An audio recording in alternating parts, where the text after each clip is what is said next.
أعوذ بالله من الشيطان الرجيم. بسم الله الرحمن الرحيم.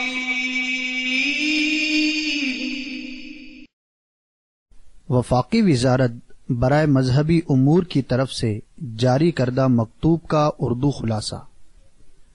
دعوت اسلامی ایک غیر سیاسی پرامن سب سے بڑی مذہبی تحریک ہے جو کہ ملک اور بیرون ملک قرآن و سنت کے مطابق اسلام کا پیغام عام کرنے میں مصروف عمل ہے. یہ تحریک مکمل غیر سیاسی ہونے کے ساتھ ساتھ انتہا پسندی اور دہشت گردی سے پاک ہے. وفاقی وزارت برائے مذہبی امور اس تحریک کے نیکی کی دعوت عام کرنے کے انداز اور اس سے متعلق دیگر تمام امور سے مطمئن ہے.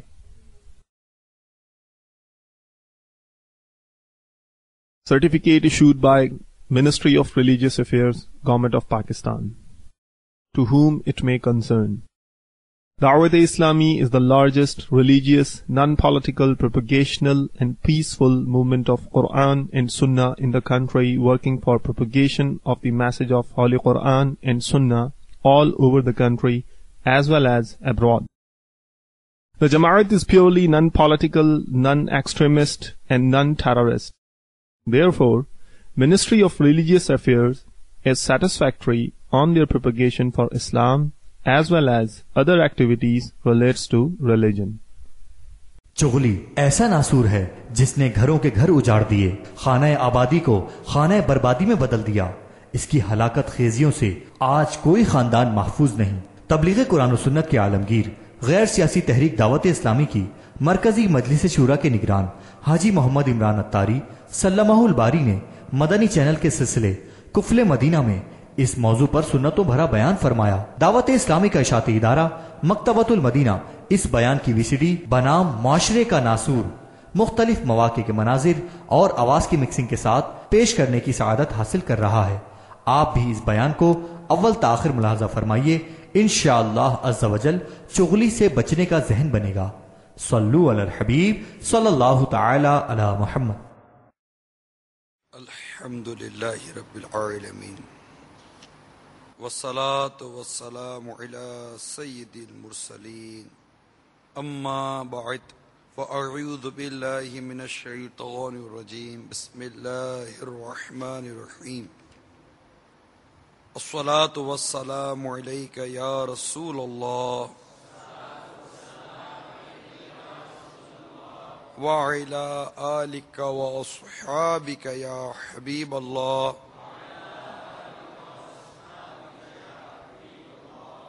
الصلاة والسلام علیک یا نبی اللہ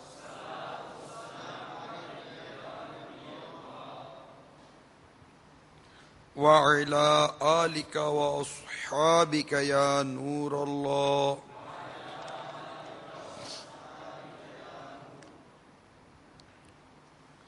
سرکار مدینہ راحت قلب و سینہ فیض گنجینہ صاحب معطر پسینہ باعث نزول سکینہ صلی اللہ تعالی علیہ وآلہ وسلم کا فرمان علی شان ہے. تم اپنی مجلسوں کو مجھ پر درود پڑھ کر آراستہ کرو. تمہارا درود پڑھنا قیامت کے روز تمہارے لیے نور ہوگا. صلو علی الحبیب صلی اللہ تعالی علی محمد وعلی آلہ وصحبہ وبارک وسلم. صلاۃ والسلام علیک یا سیدی یا رسول اللہ. میٹھے میٹھے اور پیارے پیارے اسلامی بھائیوں اور مدنی چینل کے ناظرین، ہفتہ وار سلسلہ کفل مدینہ میں ہم حاضر ہیں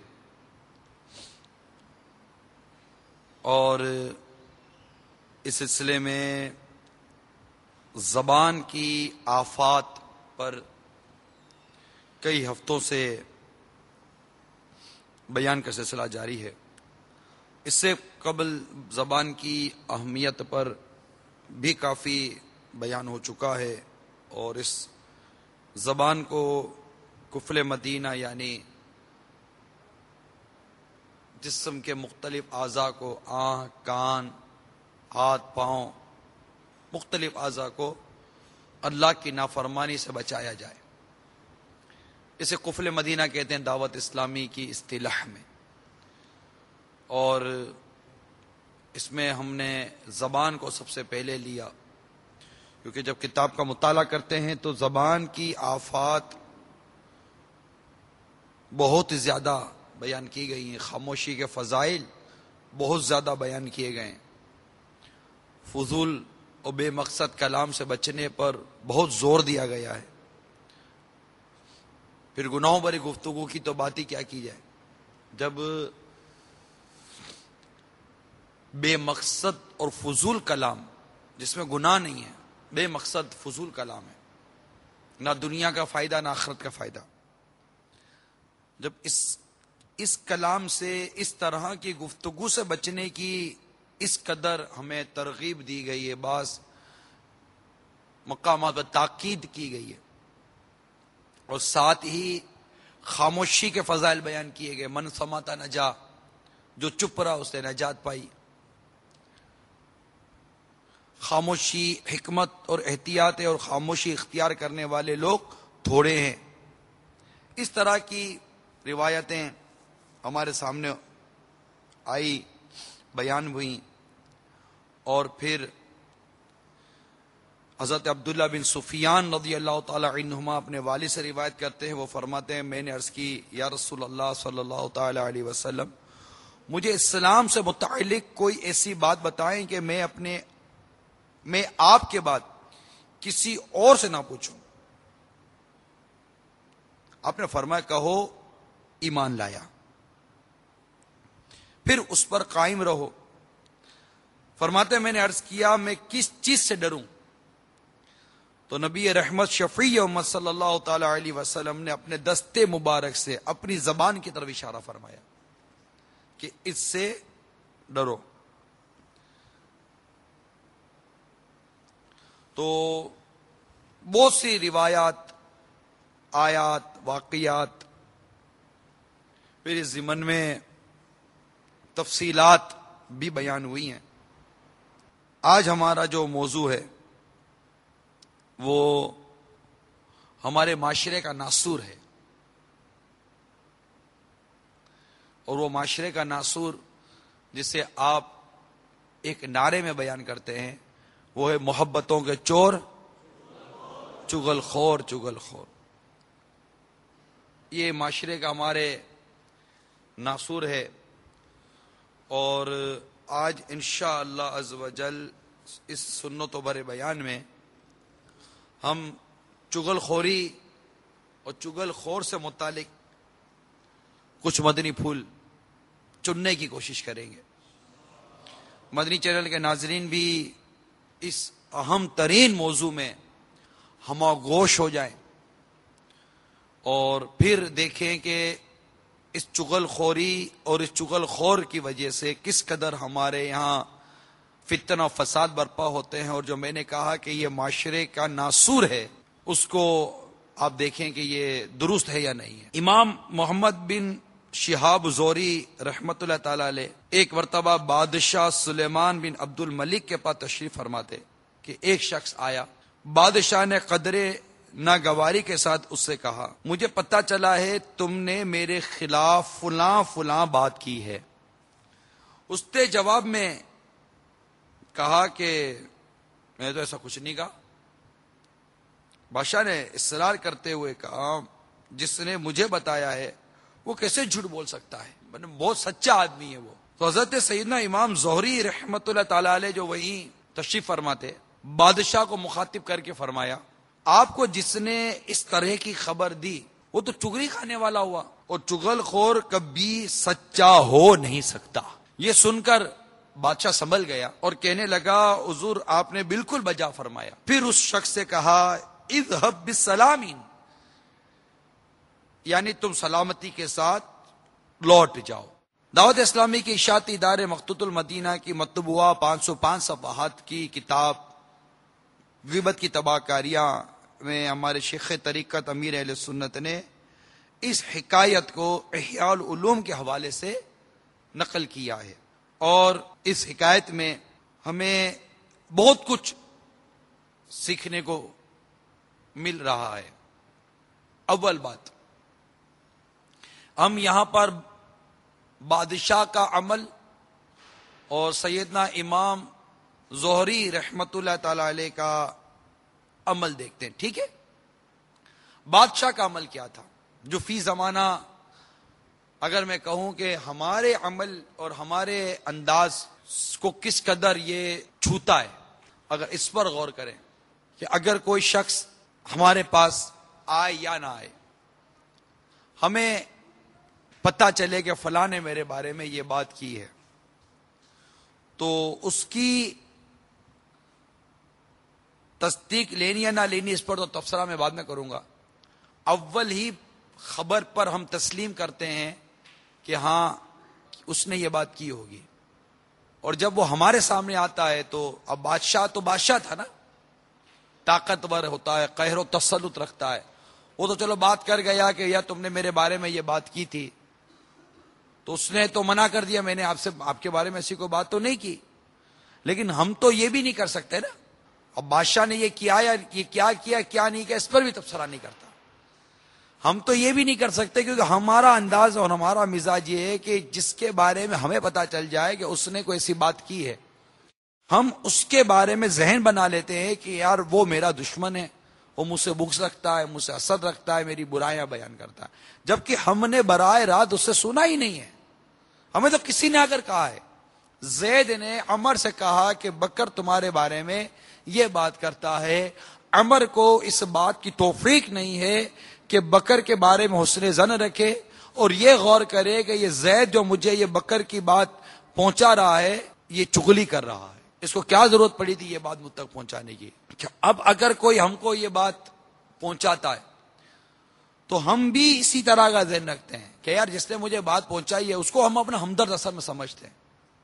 ہمارا اصل مسئلہ یہ ہے کہ ہم اس کو اپنا ہمدرد سمجھتے ہیں، وہ کرتا ہوا پچکارتا ہوا محبت سے پیار سے ہمارا زبردست ہمدرد، ہمارا زبردست خیر خواہ بن کر ہماری ہمدردیاں جیتنے کے لیے، اللہ نہ کرے مال و دولت کی ہوس کی وجہ سے، شہرت کی ہوس کی وجہ سے، منصب کی ہوس کی وجہ سے، کسی بھی ہوس کی وجہ سے ہم سے کسی قسم کا مفاد حاصل کرنے کے لیے یا مفاد نہ بھی ہو تو کم از کم یہ کہ اس کی اپنی عادت بد کا وہ تسکین نفس کے لیے کہ اس کو اس سے اس کے نفس کو تسکین ملتی ہے کہ میں کسی کی برائی جو مطلب پہنچانی ہے میں اس کے بارے میں پہنچا دوں، اور وہ اس اپنی تسکین کے لیے آ کر ہم سے بات کرتا ہے، اور ہم اس سے چکے ہوئے ہم جانتے ہیں، پہچانتے ہیں، اور اس سے ہمدردی اس نے لی ہوئی ہے۔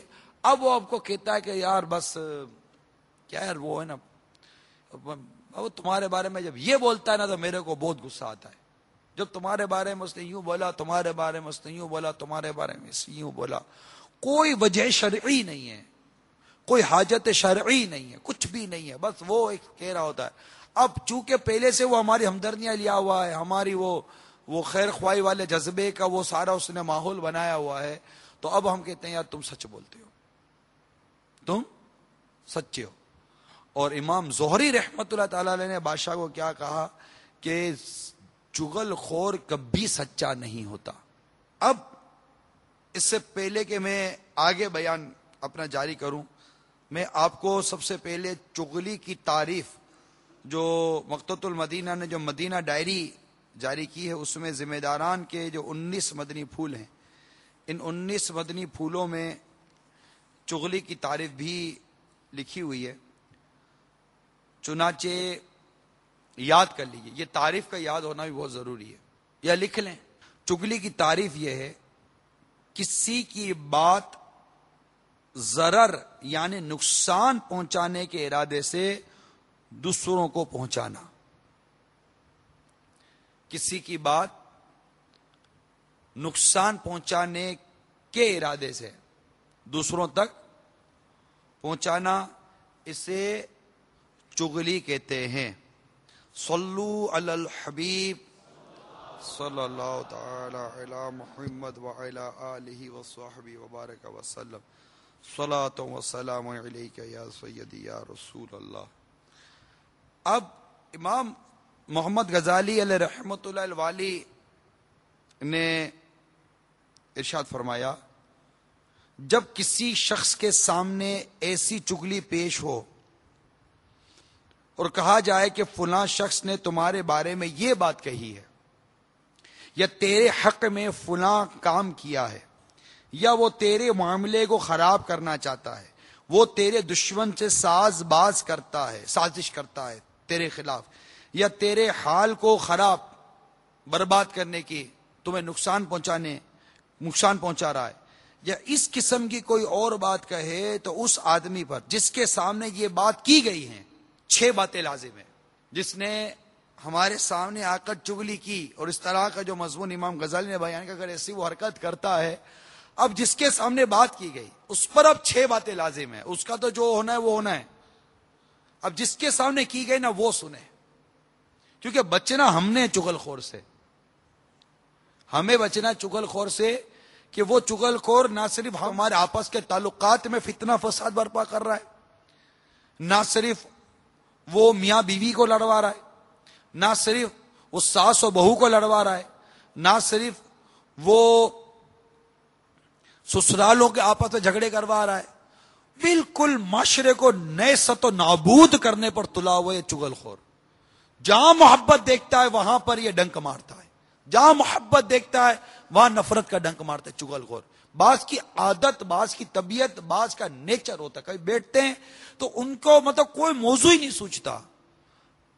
تصور کریں، میرے مدنی چینل کے ناظرین تصور کریں کہ آپ کی جو فیملی گیدرنگ بیٹھتی ہے، جو آپ رشتہ دار آپس میں بیٹھتے ہیں، دوست بیٹھتے ہیں، یا کزنس جو آپس میں بیٹھتے ہیں، بھائی کتنی گفتگو اپنے بارے میں کرتے ہیں، میں نے یہ کیا، تم نے یہ کیا، میں نے یہ کیا، تم نے یہ کیا. نہیں، فلاں نے یوں کیا، فلاں نے یوں کیا، فلاں رشتہ دار یہ کہتا ہے، فلاں تمہارا کزن یہ کہتا ہے، فلاں نے اس دن یہ کہا تھا، وہ تمہارے بارے میں. ارے تمہیں نہیں پتا، مجھے بتانا تمہارے بارے میں وہ کیا بولتا ہے، مجھ سے پوچھو یار. تم بچے ہو، تم سیدھے سادھے بھولے والے آدمی ہو، تمہیں نہیں پتا تمہارے بارے میں کیا کیا سازشیں کرتا ہے، تمہارے بارے میں کس قدر اس کے دل میں زہر بھرا پڑا ہے. ارے بھائی کیوں بتا رہے ہو ساری باتیں، کیوں بتا رہے ہو؟ اگر اس نے تمہیں میرے بارے میں یہ بتایا بھی ہے تو تمہیں مجھے بتانے سے کیا ثواب ملے گا، اور کیا کر لو گے یہ بتا کر؟ سوائے 2 بھائیوں میں، 2 مسلمانوں میں، باپ بیٹے میں، ماں بیٹی میں، ساس بہو میں، میاں بیوی میں، اولاد و والدین میں، دوست میں، پارٹنر میں، شراکت داروں میں،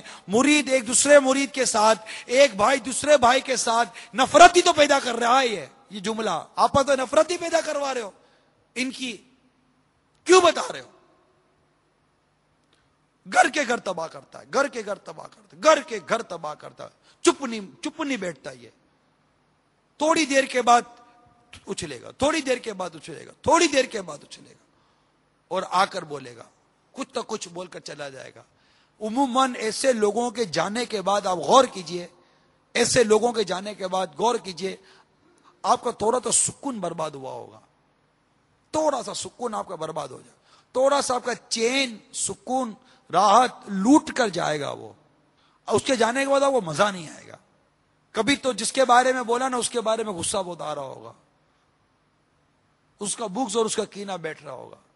اور کبھی کبھی یہ خیال آئے گا یار یہ آیا کیوں میرے پاس، یہ اب کیوں آیا یار، میں نے خالی اس کو اپنا وقت دیا، وقت بھی برباد کیا، سکون بھی برباد کیا، تعلقات بھی برباد کر رہے ہیں اس کو وقت دے کر. تو اس کی جو چغل خور ہے اس کی تو جتنی ہی مذمت کی جائے اتنی کم ہے.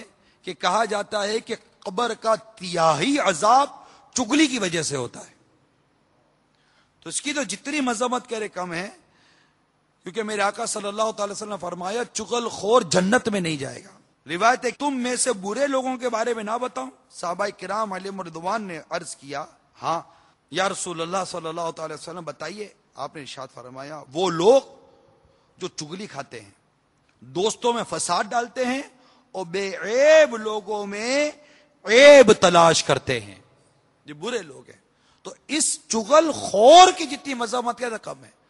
اب بات یہ ہے کہ جس کے آگے وہ چغلی کر رہا ہے وہ کوئی بچہ تھوڑی ہے بھائی. آپ کے سامنے میرے سامنے آ کر کوئی چغلی کر رہا ہے تو میں اور آپ کیوں مطلب کان دھر کر اچھا یوں بولا, اچھا ایسا بولا, او یوں بھی بولا, اور پھر ہم بھی کچھ نہ کچھ ریٹرن میں جب بول کوئی آئے گا تو پاس ہم نے بھی بول دینا ہے.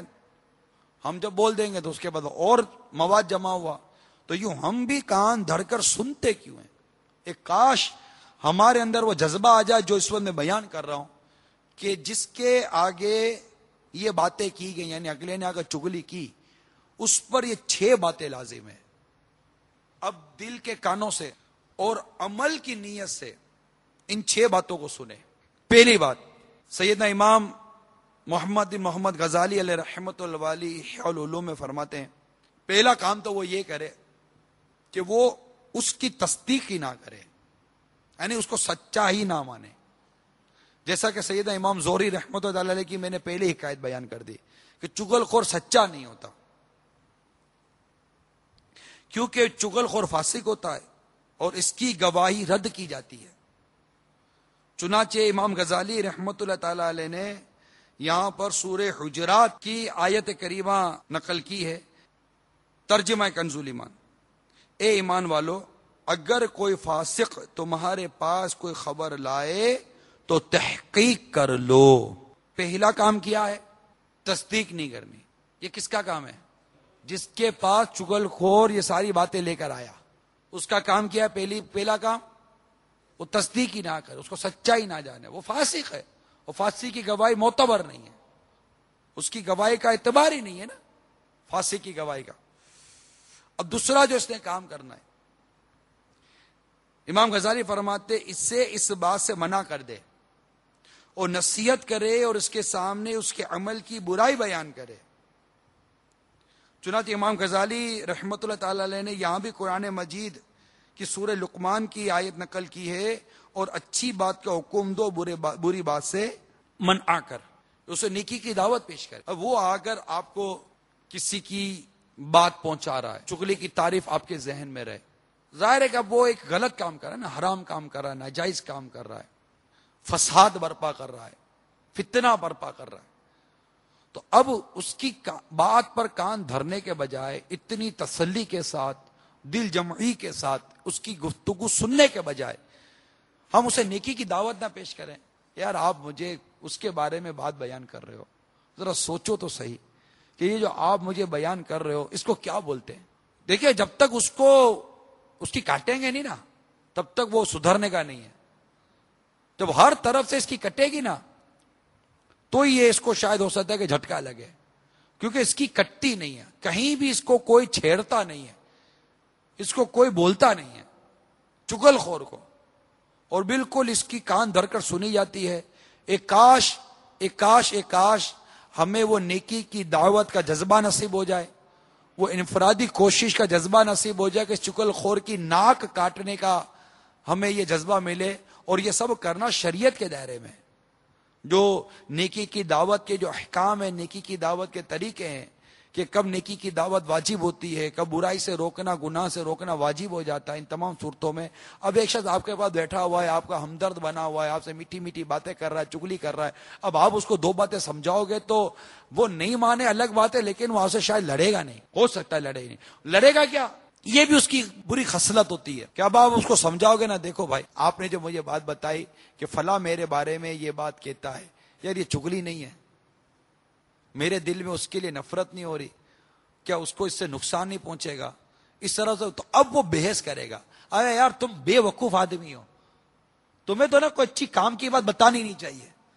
ایک تو میں تمہارا ہمدرد بن کر آیا ہوں, تمہارا دوست بن کر آیا ہوں, وہ تمہیں نقصان پہنچا رہا ہے, میں تمہاری ہمدردی کر رہا ہوں, تم ہو کہ مطلب کہ مجھے چغل خور بنا رہے ہو. یار جاؤ یار, تم آدمی ہو کیا, وہ بہت زیادہ کیا یہی کرے گا. اب صاحب آپ جب آپ کسی کا آپریشن کرو گے تو چیخے گا تو صحیح نہ ہے.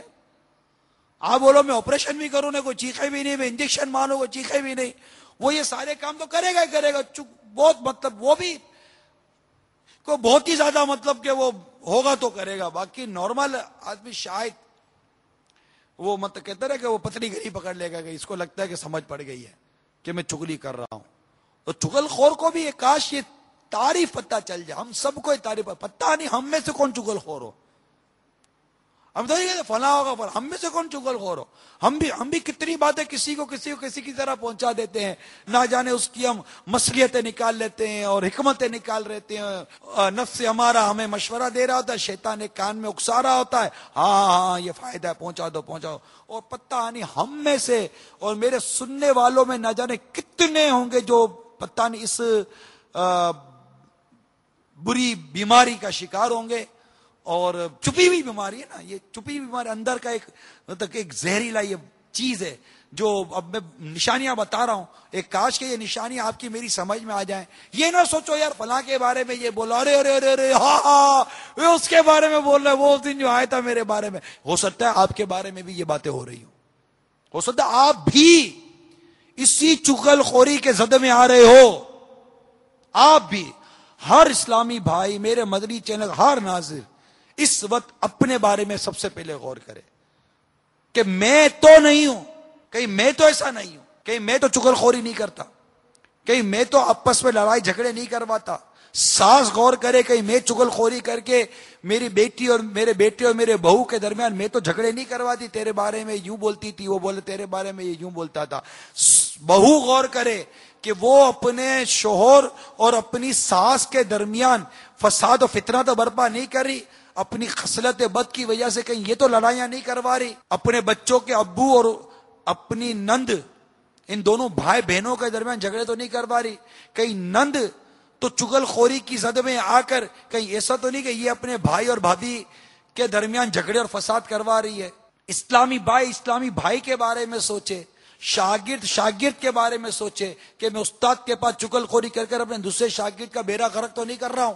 مرید اپنے بارے میں سوچے کہیں میں پیر کی بارگاہ میں حاضر ہو کر اپنے دوسرے اسلامی بھائی کی جو میرے ہی پیر کا مرید ہے اس کی چغلی کر کے کہیں پیر کی نظروں میں اس کو گرانے کی کوشش تو نہیں کر رہا ہوں. بیٹا غور کرے کہیں باپ کے کان کے اندر اپنے بھائی کی چغلی کر کے جبکہ شریعت اس بات سے کرنے کا منع کرتے واقعی چغلی ہے. میں چغل خوری کا یہ مظاہرہ کر کے کہیں میرے باپ کے دل میں اپنے ہی سگے بھائی کی نفرت کا بیج تو نہیں بو رہا ہوں. کہیں اپنے ہی بھائی کے کان میں جا کر اپنے ہی باپ کی چغلی کر کے اپنے ہی سگے بھائی کو سگے باپ کا دشمن اور نفرت والا تو نہیں بنا رہا ہوں. بہن کے کان میں کچھ بول کر بہنی کے دل میں ماں اور باپ کی لیے نفرت اور چغل خوری کا بیج، چغل خوری کی فضا تو نہیں قائم کر رہی ہوں. سب غور کریں، آپ بھی غور کریں، میں بھی غور کروں، ہم سب غور کریں. کہہ رہا یہ معاشرے کا ناسور ہے، یہ معاشرے کا ناسور ہے. ماموں غور کرے، چاچا غور کرے، پھوپھی کا خاندان غور کرے، سسرال غور کرے، خالہ کا خاندان غور کرے.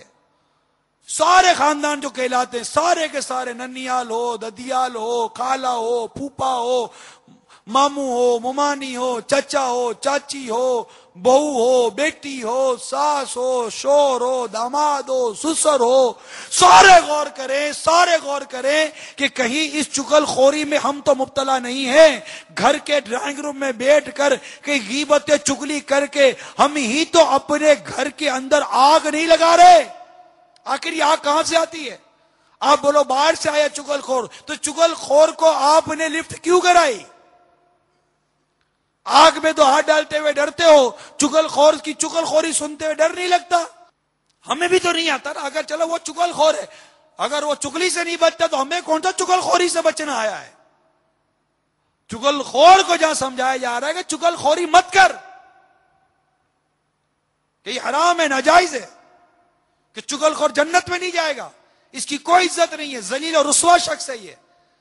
جہاں اس کو سمجھایا جا رہا ہے وہیں ہمیں بھی تو بتایا جا رہا ہے کہ تم بھی کان دھر کے چغل خور کی باتیں کیوں سنتے ہو؟ آپ کو، ہمیں اور آپ کو سمجھ نہیں آتی تو بہت زیادہ کیا اس کو سمجھاؤ گے تو ہو سکتا ہے کہ یہ اس طرح کرے. تو اب دیکھ لیجئے کہ کہاں سمجھانا ضروری ہے، کہاں سمجھانا ضروری نہیں ہے. بس البتہ یہ ضرور عرض کر دوں کہ جب ظن غالب ہو، کوئی شخص گناہ کر رہا ہے، برائی کر رہا ہے، جب ظن غالب ہو کہ میں سمجھاؤں گا تو سمجھ جائے گا. ظن غالب سمجھتے ہیں؟ جیسے بالکل کنفرم نہیں ہوتا. یوں سمجھے کہ 50% جو ہوتا ہے نا کہ پتہ نہیں سمجھاؤں گا سمجھے گا, ہو سکتا ہے نہ بھی سمجھے, اور 51% ہوا نا کہ سمجھ جائے گا, دیٹ از کالڈ, اس کا مطلب ہے یہ ظن غالب ہے کہ سمجھ جائے گا. جب ظن غالب ہونا اب سمجھانا واجب ہو جائے گا. تو اب یہ پہلے سے ہمدرد بن کر بیٹھا ہوا ہے, ہو سکتا ہے ہاتھ بھی چومتا ہو, تبرک بھی مانگتا ہو, پیار اور محبت کی باتیں بھی کرتا ہو, پہلے شروع میں بڑی ہمدردی بھی کی ہو, کوئی پیسے میسے کی آفر بھی کر دی ہو, ٹھیک ہے تم پریشان ہو میرے سے لے لو, پھر ساتھ چگلی کی آفت لے کر بھی آیا ہوا, بہت زیادہ. امیر سنت نے بہت پیارا ایک مصرع مجھے یاد ہے, جینے کی خواہش ہے تو کچھ پہچان پیدا کر. تو پہچان پیدا کرو کہ کون چگلی کر رہا ہے, کون غیبت کر رہا ہے, اس کی پہچان ہونی چاہیے. کم از کم یہ 2 ٹاپکس جو بھی لے کر میں چلا ہوں, چگلی اور غیبت, اس کی پہچان ہونی چاہیے. خالی نعرہ لگانا, یقیناً اس کی بات اپنی جگہ پر ہے کہ نعرہ ہونا چاہیے, اور نعرے سے بھی ذہن بنتا ہے, اور نعرہ بھی لگا لیتے ہیں, غیبت کے خلاف جنگ, نہ غیبت کریں گے نہ غیبت سنیں گے, محبتوں کے چور کفل مدین انشاءاللہ, کفل مدین انشاءاللہ, کفل مدین انشاءاللہ. صلو علی الحبیب.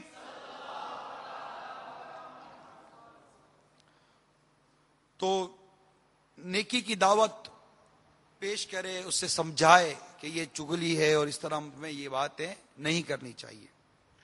تیسرا کام اس کو یہ کرنا ہے جس کے آگے چگلی کی جا رہی ہے. امام غزالی فرماتے کہ اللہ کی رضا جوئی کے لیے اس سے بغض رکھے. الحب فی اللہ والبغض فی اللہ, اللہ کے لیے محبت کرنی ہے, اللہ کے لیے نفرت کرنی ہے, نفس کے لیے نہیں. چوتھا کام, اپنے غائب بھائی کے بارے میں, جس کے بارے میں وہ ہمیں بتا رہا ہے, بدگمانی نہ کرے. چنانچہ اس ضمن میں سورہ حجرات جو 26 پارے میں ہے, اس کی آیت نمبر 12 ترجمہ کنز الایمان, اے ایمان والو بہت گمانوں سے بچو, بے شک کوئی گمان گناہ ہو جاتا ہے. اس کے تحت صدر الافاضل نعیم الدین مراد آبادی رحمۃ اللہ تعالی لکھتے ہیں کیونکہ ہر گمان صحیح نہیں ہوتا, بے شک کوئی گمان گناہ ہو جاتا ہے کے تحت لکھتے ہیں مومن صالح کے ساتھ, نیک مومن کے ساتھ, نیک مسلمان کے ساتھ برا گمان ممنوع ہے. اس طرح اس کا کوئی کلام سن کر فاسد معنی مراد لینا باوجود یہ کہ اس کے دوسرے صحیح معنی موجود ہوں, مسلمان کا حال ان کے موافق ہو, یہ بھی گمان بد میں داخل ہے. اب ایک شخص, یہاں بدگمانی کی تھوڑی وضاحت ہے کہ ایک شخص آپ سے بات کر رہا ہے, اس کا حال نیک ہے, مومن صالح ہے, اب یہ آپ سے بات کر رہا ہے اور آپ اندر اندر سوچ رہے ہو کہ یہ میرے کو چکما دے رہا ہے, یہ میرے کو ماما بنا رہا ہے, اور اس کے بارے میں خالی بدگمانیاں کرنا جبکہ اس کا حال ایسا نہیں ہے. تو یہ کیا ضرورت ہے ہم کو اس طرح کی سوچ پیدا کرنے کی کہ میرے آقا اعلیٰ حضرت امام اہل سنت فرماتے ہیں کہ برا گمان یہ خبیث دل سے پیدا ہوتا ہے. تو امام غزالی رحمۃ اللہ تعالی علیہ نے فرمایا کہ اپنے بھائی کے بارے میں, جس کے بارے میں وہ تمہیں بتا رہا ہے, بدگمانی نہ کرے. اب جب اس کا رد ہی کرنا ہے تو یہ 6 چیزیں ہم پر لازم ہے. 5ویں, جو کچھ تمہارے سامنے بیان ہوا اس کی تحقیق میں نہ پڑھو. اچھا, کیونکہ یہاں امام غزالی رحمۃ اللہ تعالی نے آگے کی جو آیت نقل کی ہے, ولا تجسسوا, اور عیب نہ ڈھونڈو. کیونکہ جب کوئی آ کر ہمیں بات کہتا ہے نا, ٹھیک ہے آپ نے اس کی یقین نہیں کی, مطلب اس کو سمجھا دیا سب کو, اب بیٹھے بیٹھے یاد آئے گا اس کے جاننے کے بعد, بول تو گیا, تحقیق تو کرو وہ صحیح بھی ہے یا نہیں ہے. اب آپ تحقیق کرنے گئے تو پھر اس کو جھوٹا تو سمجھا ہی نہیں نا آپ نے. جب پہلی فرصت کے اندر آپ کہتے ہیں کہ یہ جھوٹا آدمی ہے, تصدیق, اس کی تصدیق نہیں کر رہے آپ, جب اس کی تصدیق نہیں کر رہے تو اب وہ جو خبر دے رہا ہے اس کی تصدیق کرنے کے لیے آپ کیوں جا رہے ہیں؟ یہ ہے مشکل, میں بھی سمجھ رہا ہوں. یہ ہے بہت مشکل اس طرح کی مطلب کیفیات کا بن جانا ہے. کوئی آ کر میرے بارے میں کسی کی برائی کسی کا بیان کرے گا تمہارے بارے میں یوں یوں یوں یوں بولتا تھا, اب میں اس کو لاکھ اس کی تردید کر دوں گا, رد کر دوں گا, جو کچھ یہاں بیان ہوا میں سب کر دوں گا. یہاں آ کر جو ہے نا یہ پھنستی ہے کہ ولا تجسسو, تجسس نہ کرو, عیب نہ ڈھونڈو. اب مجھے بس وہ اس کی کچھ بھی ہے کہیں سے بھی پتہ چل جائے, کوئی نہ کوئی ڈائریکٹلی انڈائریکٹلی میں انفارمیشن لینے کی کوشش کروں گا, کسی کو بھیجوں گا, آئے گا تو کوئی ایسی تصدیق کرنے کی کوشش کروں گا, کچھ تو کچھ طریقہ کروں گا جس سے مجھے مطلب پتہ چل جائے یار واقعی اس نے یہ بات کی ہے یا نہیں کی. اور کیا ضرورت ہے اتنی پنچاتوں میں جانے کی, اور کام نہیں ہے کہ یار اللہ کا ذکر کر لو, قرآن کی تلاوت کر لو, نیکی کی دعوت دے دو, انفرادی کوشش کر لو, قافلوں میں سفر کر لو. اس کا یہ بھی ایک طریقہ ہوتا ہے, اور بھی کئی طریقے ہوں گے. عموماً اس طرح کی جب کوئی بات پتہ چلتی ہے نا تو انسان کو بڑی اس میں خوف سی ہوتی ہے. اب وہ جب اکیلا ہو یا کوئی ایک آدھ ہو نا تو بار بار وہی ریپیٹ ہوتی رہتی ہے اس کے دماغ کے اندر بات کہ یار یہ کیا نکلتی نہیں ہے, اور تشویش ہو رہی ہوتی ہے. اس پر شیطان بھی اپنا کام کر رہا ہوتا ہے, نفس ہمارا بھی دبوچ رہا ہوتا ہے کہ کسی صورت مجھے بھی پتا چلے, تحقیق کروں. یہ کئیوں کو اس کا تجربہ ہوگا. ٹینشن آ جاتا ہے, پریشانی آ جاتی ہے, کوئی سی تشویش والی بات ہوتی ہے تو ہم لوگ بہت دنوں تک بہت دیر تک گھنٹوں تک اس پہ پریشان رہتے ہیں. لیکن آپ اس کا تجربہ کر کے دیکھ لیجئے کہ جب آپ اپنے آپ کو اس ماحول سے تھوڑی دیر کے لیے جدا کیجئے, اپنی سچویشن کو چینج کیجئے, تھوڑی سی صحبت تبدیل کر لیجئے, فوراً وہ خیال دماغ سے نکل جائے گا. دیکھیں انسان کا ذہن بھی جو ہے نا کسی ایک طرف ایسا نہیں ہے کہ آپ بیٹھے ہیں تو اس طرف جمع ہوا تو اس طرف بھی جمع ہوتا ہے, کسی ایک کی طرف اس کا فوکس رہتا ہے. کیمرے کا فوکس ابھی ایک طرف ہے, یہ کیمرہ بھی مجھے دیکھ رہا ہے, ٹھیک ہے, یہ کیمرہ مجھے دیکھ رہا ہے. اب یہ کیمرہ جب کسی اور کو دیکھے گا تو مجھے نہیں دیکھے گا. تو ہمارا مائنڈ کا ایک فوکس ہے. اب جب کوئی چیز سامنے نہیں ہے تو ہمارے فوکس کے اندر وہی باتیں ہیں جو وہ اس کا کر کے چلا گیا. ہم اپنا فوکس تبدیل کریں. جب ہمارا فوکس ابھی جیسے کہ اسکرین پر میں نظر آ رہا ہوں, اب یہ فوکس تبدیل ہو گیا, اب کوئی اور آپ کو نظر آ رہا ہے, اور میرے سامنے بھی اسکرین رکھی ہوئی ہے, اب آپ کو کوئی اور نظر آ رہا ہے تو وہ اڑ گئی. اب اگر باتیں بھی اسی شروع ہو جائیں گی تو آپ میری باتوں اور میرے چہرے دونوں کو نظر انداز کر دو گے, اور اس کی باتوں میں اور اس کے چہروں میں چلے جاؤ گے آپ. تو اسی طرح جب کوئی ایسی بات, تکلیف دہ بات, تشویش والی بات, بدگمانی والی بات, یہ چگلی جیسی بات, اس طرح کی باتیں جب پتہ چلتی ہیں, اپنے بارے میں کوئی ایسی بات پتہ چلتی ہے یا کوئی بھی اس قسم کی اگر پریشانی لاحق ہوتی ہے, آپ اس کا تجربہ کر لیجئے. عموماً لوگ اس طرف دھیان نہیں دیتے اور اکیلے ہو جاتے ہیں, روٹ جاتے ہیں, پھر ٹوٹ جاتے ہیں, اور پھر بدگمان ہو جاتے ہیں, نفرتیں دل میں بٹھاتے ہیں, بغض دل میں بٹھاتے ہیں, ڈپریشن کے مریض بن جاتے ہیں, طرح طرح کی بیماریاں لے لیتے ہیں, پھر ٹینشن لے لیتے ہیں, پھر ٹینشن سے ہارٹ اٹیک آ جاتا ہے, پھر بلڈ پریشر کا مرض آ جاتا ہے, پھر شوگر ٹھا کر کے اوپر چلی جاتی ہے. یہ ساری چیزیں ہوتی ہیں. ایسو میں عاشقان رسول کی فوراً صحبت اختیار کر لیجئے.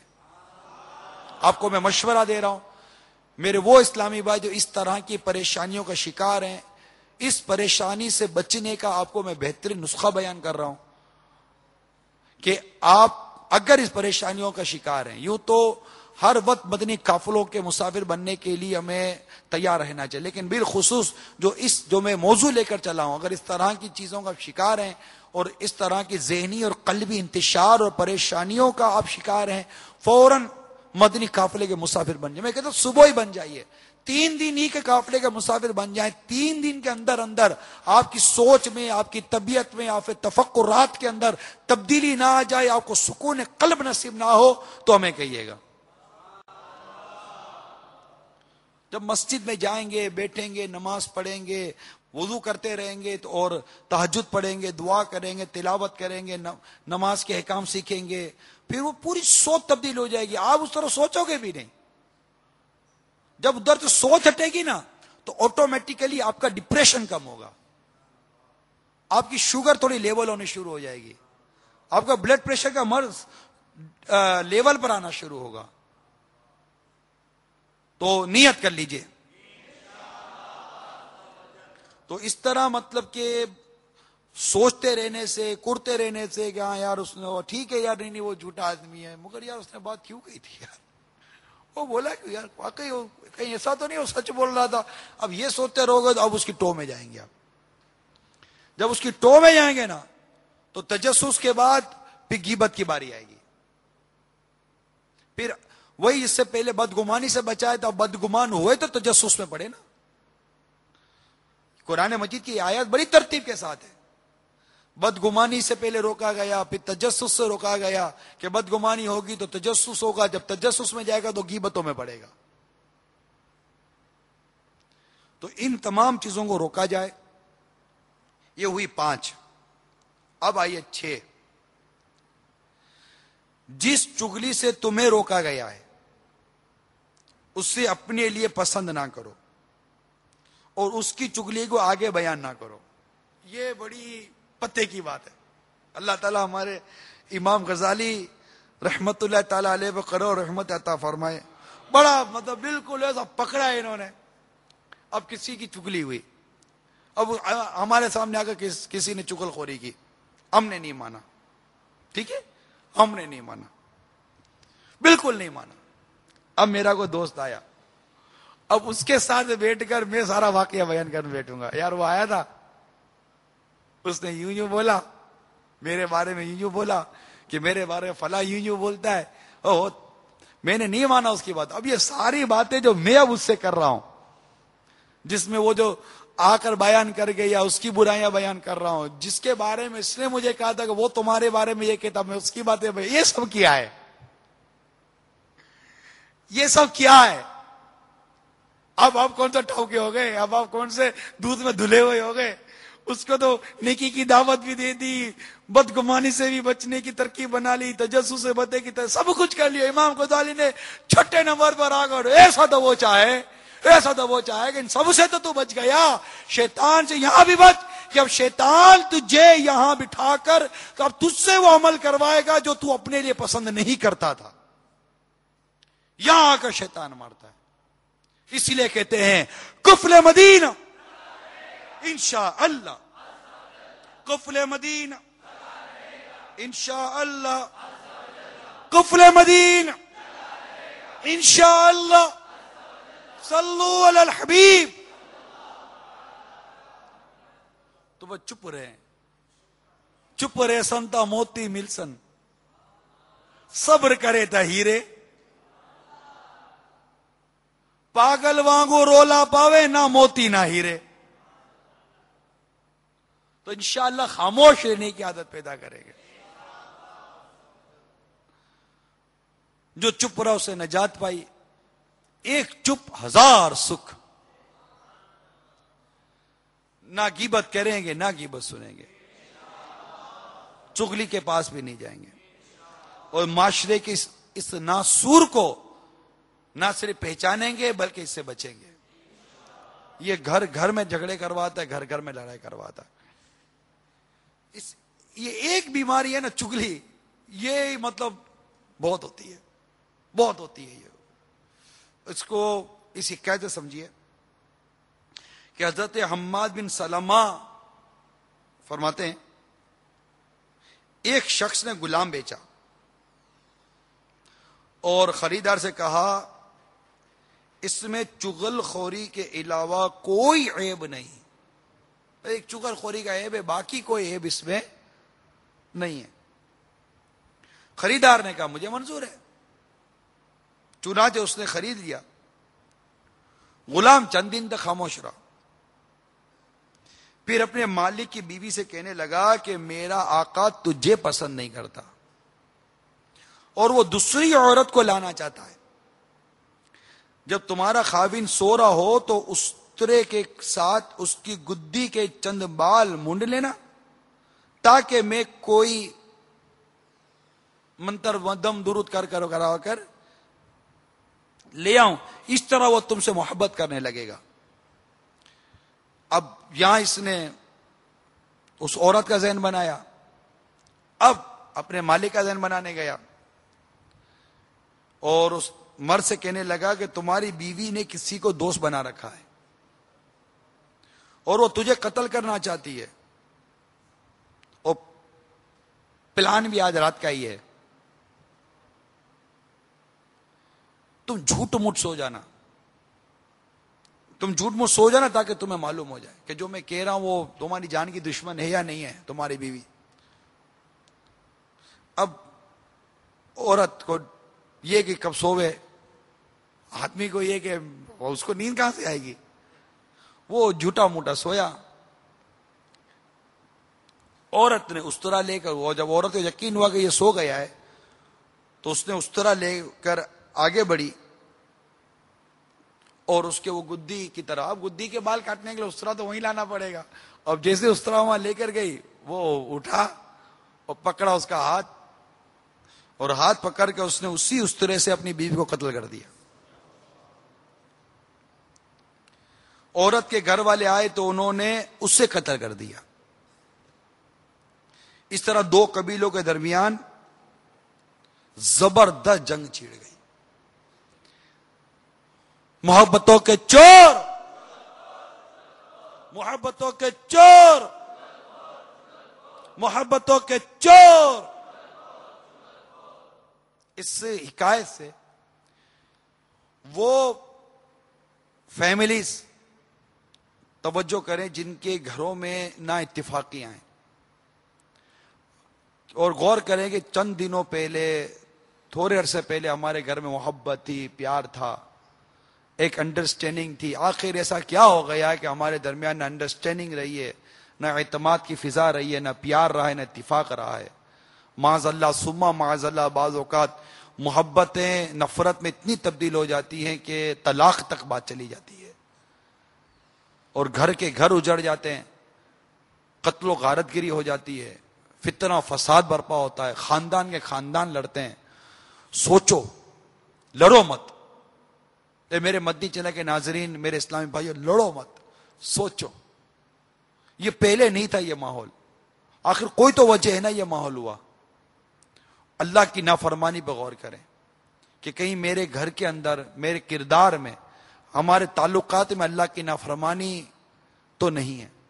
یہ چند مدنی پھول عرض کر رہا ہوں کہ اللہ کی نافرمانی کی بھی یہ نحوست ہے کہ اتفاق اٹھ جاتا ہے، محبت اٹھ جاتی ہے، شیطان، نفس امارہ، یہ سب مطلب داخل ہو جاتے ہیں اور پھر تباہ و بربادی ہوتی ہے۔ یا پھر کہیں ایسا تو نہیں کوئی چغل خور آپس میں ترکیب بنی ہوئی ہے، اس کو کوئی چغل خور ملا ہوا، اس کو کوئی چغل خور ملا ہوا ہے، کوئی بیچ کے اندر ایسا فرد ہے، بیچ کے اندر ایسا شخص ہے جو لڑا رہا ہے۔ یاد ہے کل ذی نعمت محسود، ہر ذی نعمت حسد کیا جاتا ہے۔ جہاں محبت ہوگی، اتفاق ہوگا، پیار ہوگا، یہ نعمتیں جو ہوں گی، وہاں حاسد پیدا ہوتا ہے۔ اور یہ بات بزرگوں نے فرمایا، امام غزالی لکھتے ہیں، چغلی، جھوٹ، حسد اور منافقت پر مبنی ہوتی ہے، اور یہ باتیں ذلت کی بنیاد ہیں۔ تو جو چغلی ہوتی ہے نا، اس میں جھوٹ، حسد اور منافقت، یہ تین پر یہ چغلی جو ہے نا، یہ ان تینوں کا ملغوبہ ہے۔ تو یہ حاسد ہوگا جو محبتیں برباد کرواتا ہے، نفرتیں ڈلواتا ہے، گھر کے گھر برباد ہو جاتے ہیں، گھر کے گھر منگنیاں ہوتی ہیں، پتہ نہیں بیچ میں چغل خور آ جاتا ہے، حاسد آ جاتا ہے، کون ایسا مطلب ناسور آ جاتا ہے جو منگنیاں توڑوا دیتا ہے۔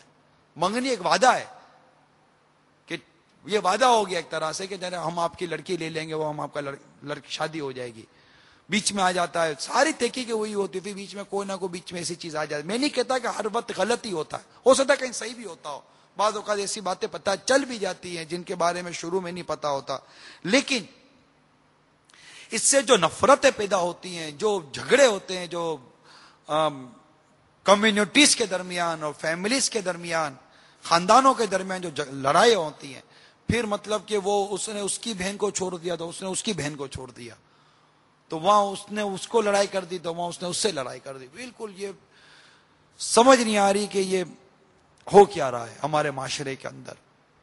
ہم نے پیار اور محبت کو چھوڑ کر آخر نفرتوں اور نا اتفاقیوں کو کیوں آپس میں اتنی جگہ دے رکھی ہے؟ آخر ہم محبت کرنا کیوں نہیں سیکھتے؟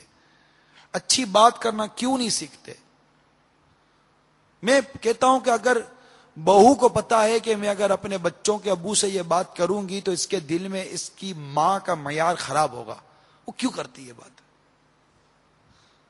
اگر ساس جانتی ہے کہ میں اگر اپنے شوہر سے، اپنے بیٹے سے یہ بات کروں گی تو اس کے دل میں اس کی بیوی کی محبت کم ہو جائے گی، مقام کم ہو جائے گا، وہ کیوں بات کرتی ہے؟ صبر کیوں نہیں کرتی؟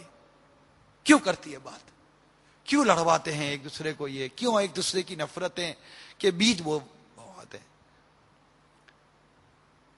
بہو کیوں آخر اپنے بچوں کے ابو کے کان میں ایسی باتیں کہتی ہے جس کے اس کے دل میں اپنے اس کے باپ کے لیے نفرت پیدا ہو جائے؟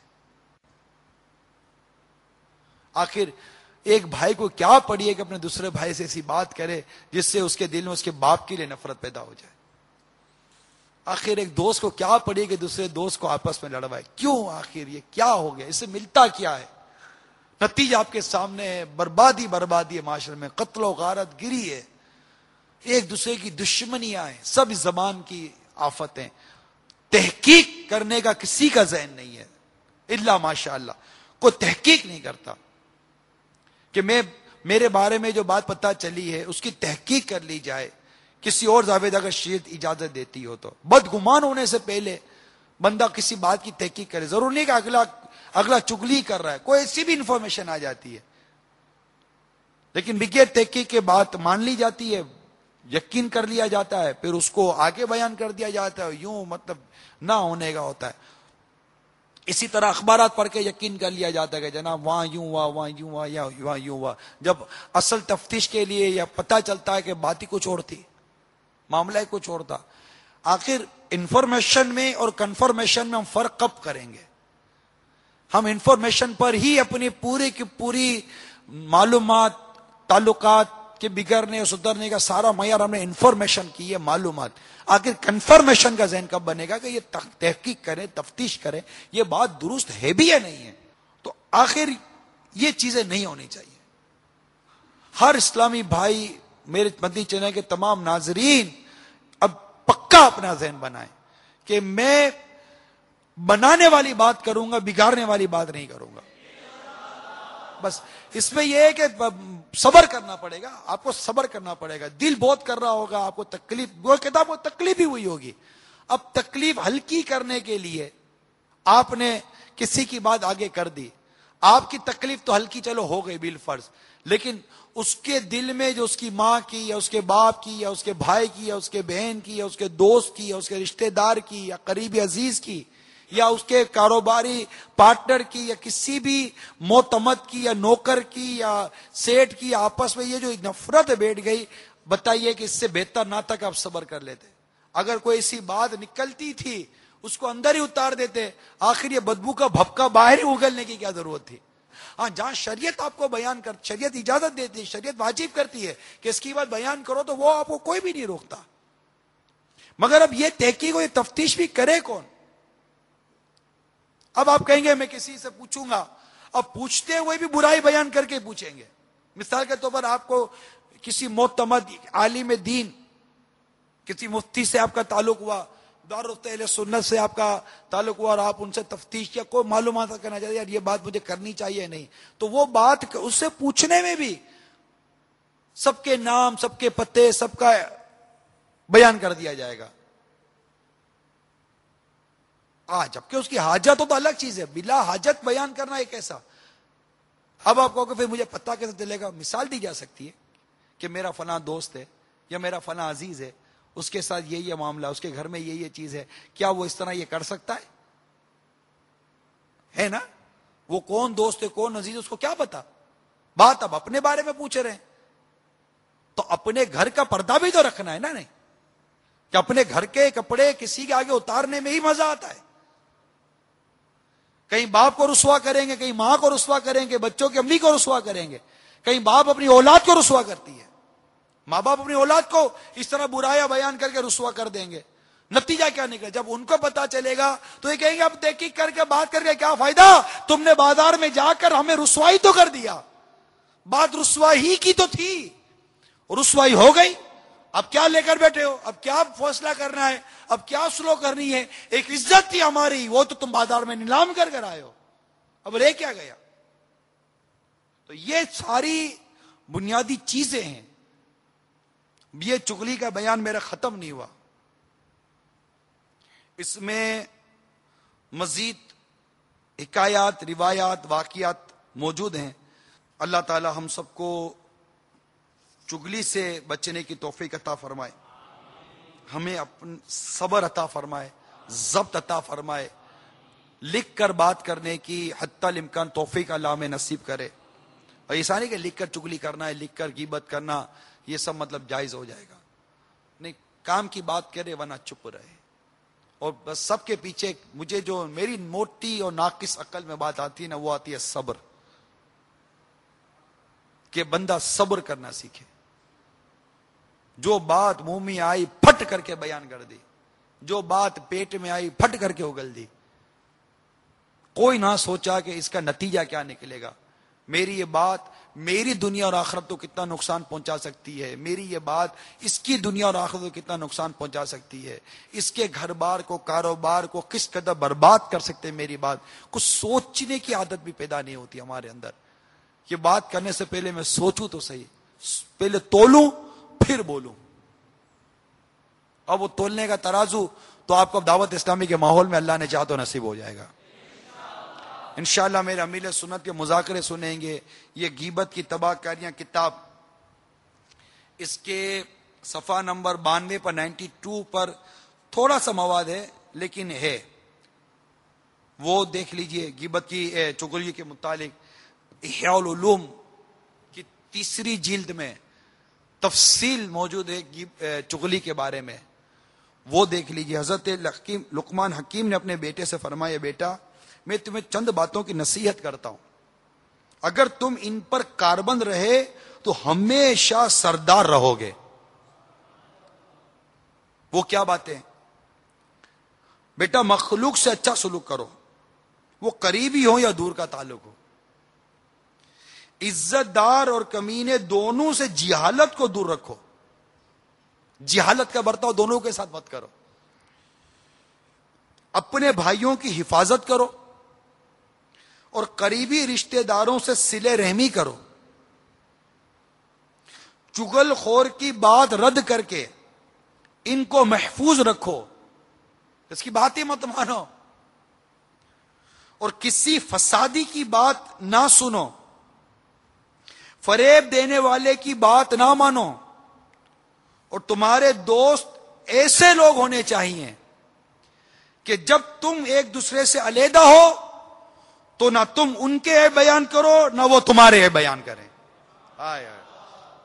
اور ایسے عاشقان رسول کی صحبت نصیب ہو جائے کہ جب ہم اٹھیں تو نہ وہ ہمارے بیان کریں نہ ہم ان کے بیان کریں. آئیے پھر اس کا وظیفہ بھی سن لیتے ہیں. چنانچہ غیبت کی تباہ کاریاں کے صفحہ نمبر 25 پر یہ وظیفہ موجود ہے. حضرت علامہ مجد الدین فیروز آبادی سے منقول ہے، جب کسی مجلس میں یعنی لوگوں میں بیٹھو اور کہو بسم اللہ الرحمن الرحیم وصلی اللہ علی محمد، تو اللہ عز و جل تم پر ایک فرشتہ مقرر فرما دے گا جو تم کو غیبت سے باز رکھے گا.